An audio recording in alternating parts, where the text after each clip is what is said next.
नमस्कृत्य नरं चैव नरोत्तमं देवीं सरस्वतीं व्यासं ततो जयमुदीरयेत्। ओम नमो भगवते वासुदेवाय, ओम नमः पितामहाय, ओम नमः प्रजापतिभ्यः, ओम नमः कृष्णद्वैपायनाय, ओम नमः सर्वविघ्नविनायकेभ्यः।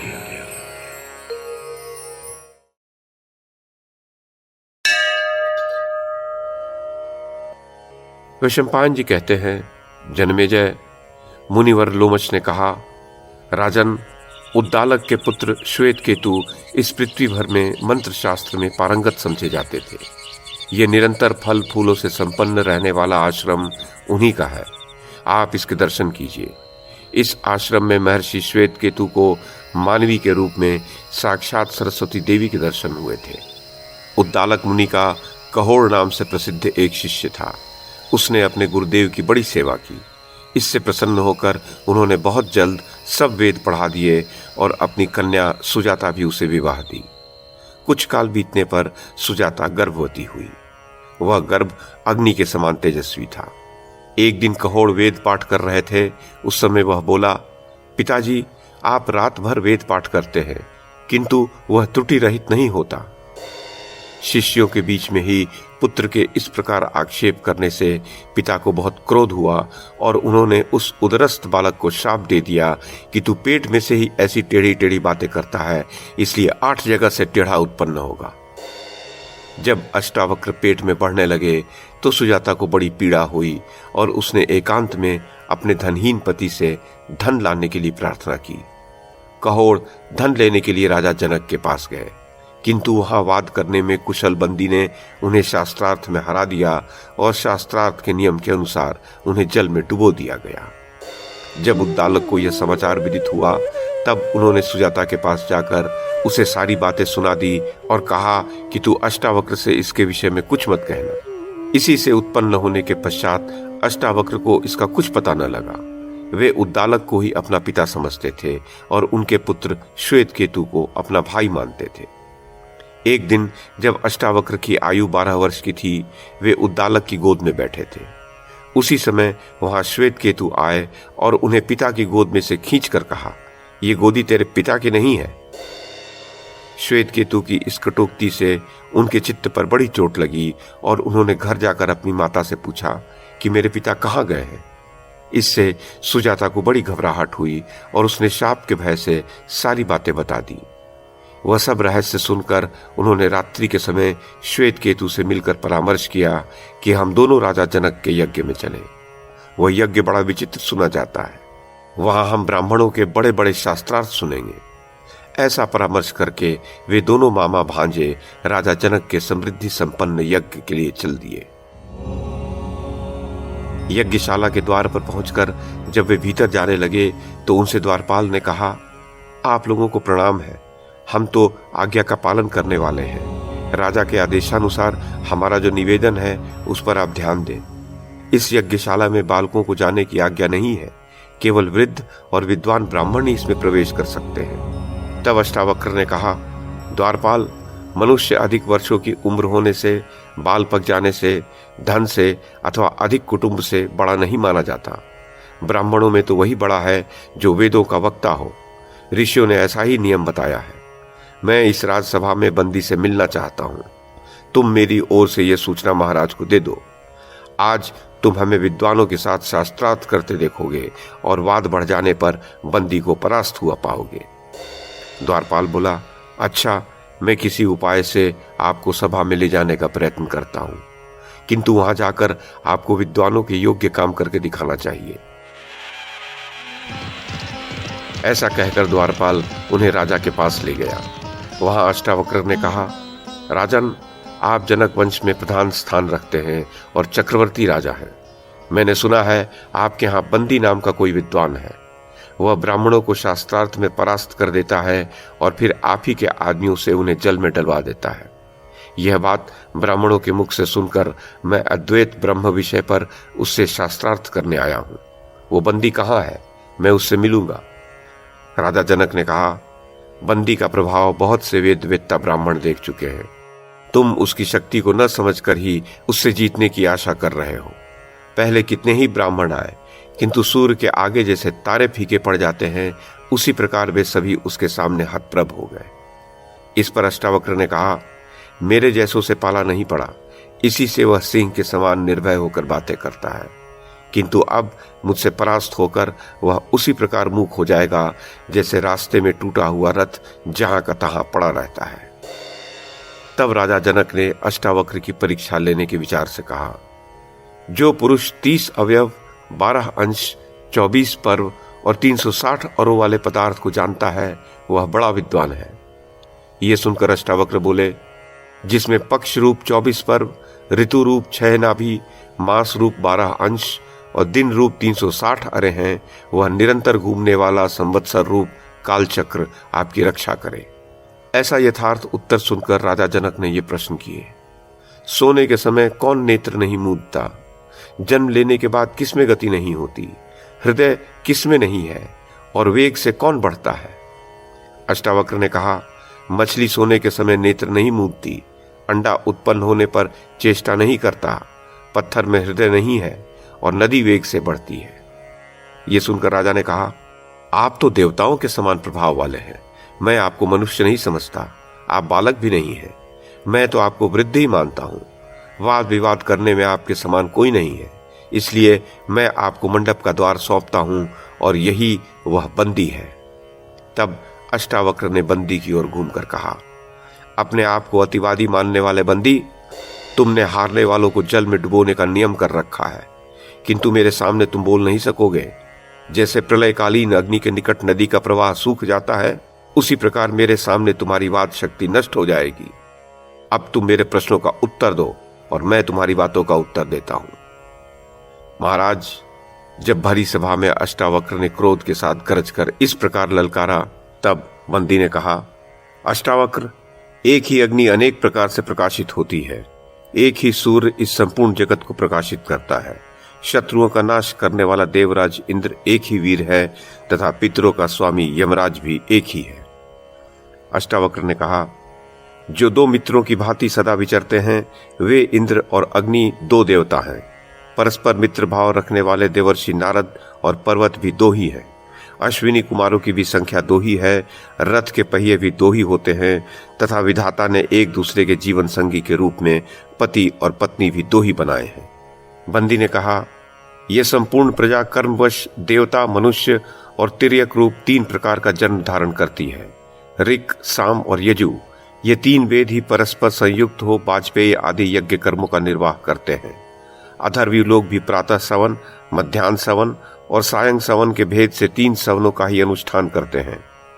कर्मानुसार प्राप्त होने वाले भोगों के लिए स्वर्ग, मृत्यु और नरक, ये लोक भी 3 ही बताए गए हैं और मुनियों ने सूर्य, चंद्र और अग्नि रूप 3 ही प्रकार की ज्योतियां बतलाई हैं। अष्टावक्र ने कहा, ब्राह्मणों के लिए आश्रम 4 हैं, वर्ण भी 4 ही हैं जो इस यज्ञ का भार वहन करते हैं। मुख्य दिशाएं भी 4 ही हैं, वर्ण भी 4 ही हैं तथा गो अर्थात वाणी भी सदा 4 ही चरणों से युक्त बताई गई है। बंदी ने कहा, यज्ञ की अग्नि गार्हपत्य, दक्षिणाग्नि, आहवनीय, सभ्य और आवसत्य के भेद से 5 प्रकार की कही गई है। पंक्ति छंद भी 5 पादों से ही बनता है। यज्ञ भी 5 ही हैं, देव यज्ञ, पितृयज्ञ, ऋषि यज्ञ, भूत यज्ञ और मनुष्य यज्ञ। इसी प्रकार इंद्रियों की संख्या भी 5 ही है। वेद में 5 वेणी वाली अप्सरा का वर्णन देखा गया है तथा लोक में 5 नदियों से विशिष्ट पुण्यमय पंचनद प्रदेश विख्यात है।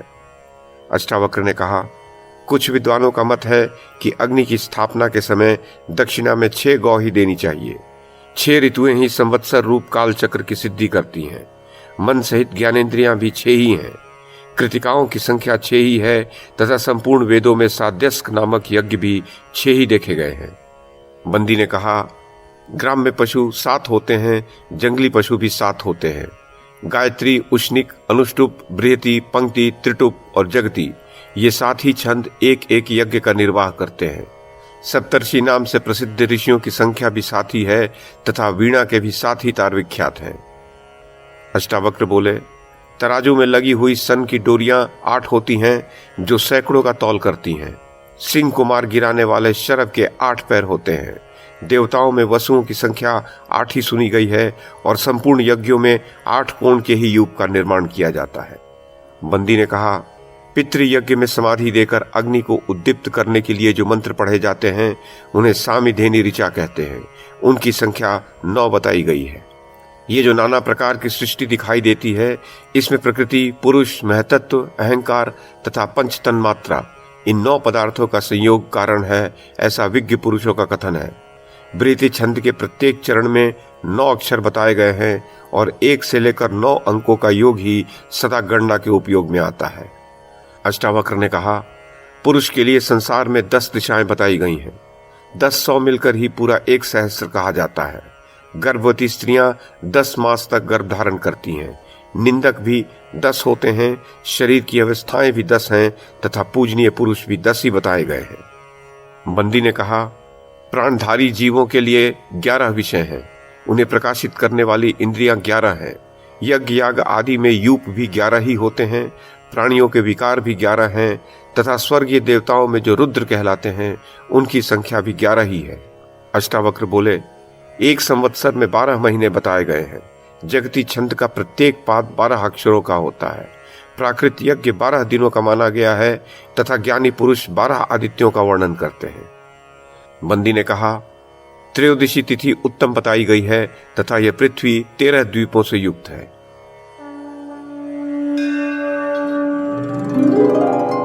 लोमशी कहते हैं, युधिष्ठिर, ये आधा श्लोक कहकर बंदी चुप हो गया।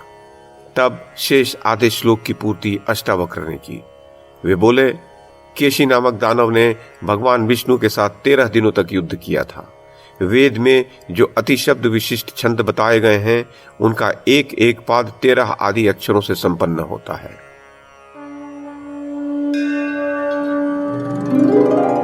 लोमशी कहते हैं, इतना सुनते ही सूत पुत्र बंदी चुप हो गया और मुंह नीचा किए किसी भारी सोच विचार में पड़ गया। इधर अष्टावक्र बोलते ही रहे। यह सब देख दर्शकों और श्रोताओं में महान कोलाहल मच गया। महाराज जनक के उस समृद्धिशाली यज्ञ में जबकि चारों ओर कोलाहल व्याप्त हो रहा था, सब ब्राह्मण हाथ जोड़े हुए श्रद्धा पूर्वक अष्टावक्र के समीप आए और उनका आदर सत्कार पूर्वक पूजन किया। अष्टावक्र ने कहा, राजन, ये बंदी शास्त्रार्थ में अनेक विद्वान ब्राह्मणों को परास्त कर जल में डुबवा चुका है। अब इसकी भी तुरंत वही गति होनी चाहिए। बंदी ने कहा, महाराज, मैं जलाधीश वरुण का पुत्र हूं। मेरे पिता के यहां भी आप ही की तरह 12 वर्षों में पूर्ण होने वाला यज्ञ हो रहा है। उसी के लिए मैंने जल में डुबाने के बहाने चुने हुए श्रेष्ठ ब्राह्मणों को वरुण लोक में भेज दिया है। वे सब अभी लौट आवेंगे। अष्टावक्र जी मेरे पूजनीय हैं। इनकी कृपा से जल में डूबकर मैं भी अपने पिता वरुण देव से शीघ्र मिलने का सौभाग्य प्राप्त करूंगा। राजा को बंदी की बातों में फंसकर देर करते देख अष्टावक्र कहने लगे, राजन, मैं कई बार कह चुका, फिर भी तुम मतवाले हाथी की तरह कुछ भी नहीं सुन रहे हो। इससे ज्ञात होता है कि लसौड़े के पत्तों पर भोजन करने से तुम्हारी बुद्धि नष्ट हो गई है अथवा तुम इस चापलूस की बातों में आ गए हो। राजा जनक ने कहा, देव, मैं आपकी दिव्य वाणी सुन रहा हूं। आप साक्षात दिव्य पुरुष हैं। आपने शास्त्रार्थ में बंदी को परास्त कर दिया है। मैं आपकी इच्छा अनुसार अभी अभी इसके दंड की व्यवस्था करता हूं। तब बंदी ने कहा, राजन, वरुण का पुत्र होने से मुझे डूबने में कुछ भी भय नहीं है। ये अष्टावक्र भी बहुत दिनों से डूबे हुए अपने पिता कहोड़ का अभी दर्शन करेंगे।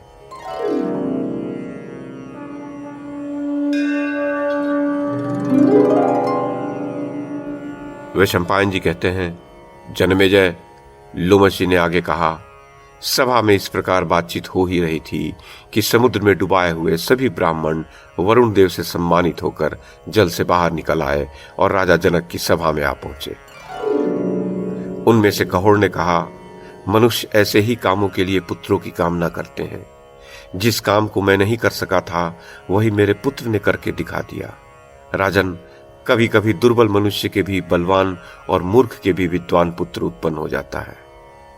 महाराज, इसके पश्चात बंदी भी राजा जनक की आज्ञा लेकर समुद्र में कूद पड़ा।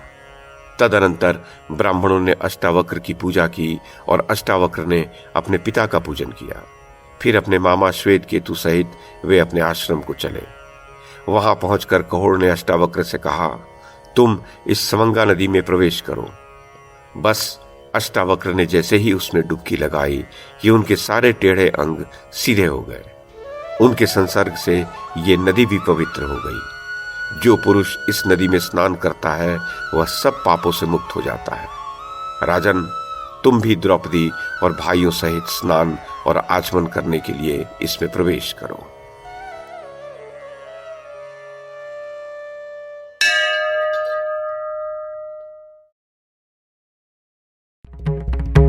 YouTube के माध्यम से महाभारत की कथा को एक श्रृंखला के रूप में प्रस्तुत करने का हमारा यह प्रयास यदि आपको सराहनीय लगा हो तो कृपया इस कड़ी को लाइक और शेयर करें, चैनल को सब्सक्राइब करें और बेल आइकन को दबाएं। साथ में अन्य लोगों को भी देखने के लिए प्रेरित करें।